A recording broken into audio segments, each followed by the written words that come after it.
Day one, I am going to set up a transparency system so that everybody knows exactly what's going on. I want power to the people. I want them to be able to see exactly what is going on and have this connection between the people in office and the people in the people that elected them.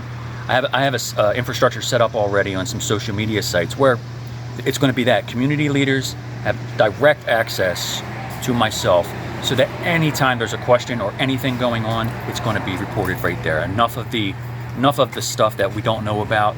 When I got in this race, I didn't even know where to look for certain things, and it's been challenging to uncover that. We need politicians that are elected officials that are going to do that. Let the people know. So that's the first objective I have. I have my own career and I'm comfortable, but I saw changes of what was going on, and certain things, certain developments were going on, and I was asking, where is this coming from? A lot of development going on in the Dundalk area originally, and as I was looking at those things, I started to learn what was going on. There were deals being made, bringing Section 8 in. There were payoffs, and I couldn't take it anymore. I have 4 little children. I want them to grow up in a better environment and a better world than what's going on here. So I want to bring power back to the people. And I said, I'm going to get in, and I'm going to donate my entire salary if I get in and represent you, because it's not about the money, it's about the principles, and that's exactly why I got into this race. First thing I'm going to propose, and this will probably be even before I come into office, I plan on submitting an ethics investigation or ethics legislation, obviously, to our councilman's office as it is, because there are a lot of ethics things going on as well. Part of what one of the first legislative policies that I really want to push, if I do have the honor to represent citizens in District 7, is to basically almost abolish the property tax system that we have here in Baltimore County.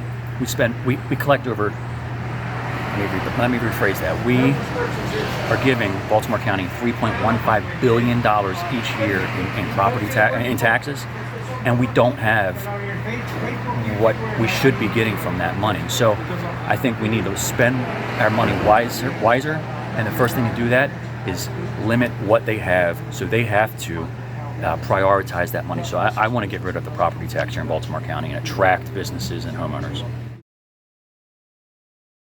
So I did volunteer when I was a teenager, actually, with Bob Ehrlich, and I did some volunteer work for Ellen Sauerbray also when she was running for office.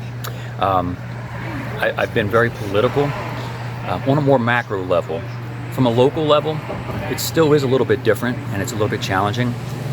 But my executive experience, I come from a healthcare background where I was an executive, and now my experience in the environmental services field has really set me up to understand how to have the proper infrastructure, the proper accountability, and to make the things attractive for people to come and work in our area and live in our area.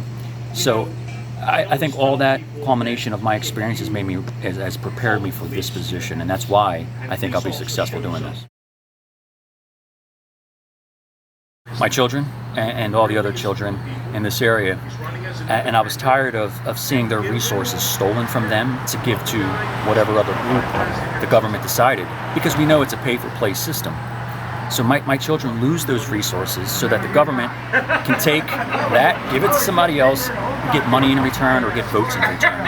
So my whole campaign's been about American kids first. And what that really means is we take care of our own. We start with our own family. Then we start with our neighbors. And then our block, our community, our neighborhood. We need to take care of our problems and issues first. Don't let anybody slip through the system. And then we can expand once we have the proper resources and infrastructure for our children today. Lack of representation, and I think that's due to the corruption that we see. We know there's been a lot of money moving around. Investors have been giving that money to the current administration, and in return, they're forcing developments on us, overburdening our system. And if we didn't start looking into why this was going on, we wouldn't know that this is a pay-for-play system. They give the money to the current administration, they turn around, they reward their friends, and we suffer. We say no, we don't want something, they don't care. They put it there, and we have no say. So that is the biggest thing that's going on with this current administration. Yeah, there's 5 of us actually in this race. There are 3 Republicans, Libertarian and a Democrat. Everybody has agreed that we, on principle, we want to debate. Todd Crandall has not responded to multiple requests about a debate.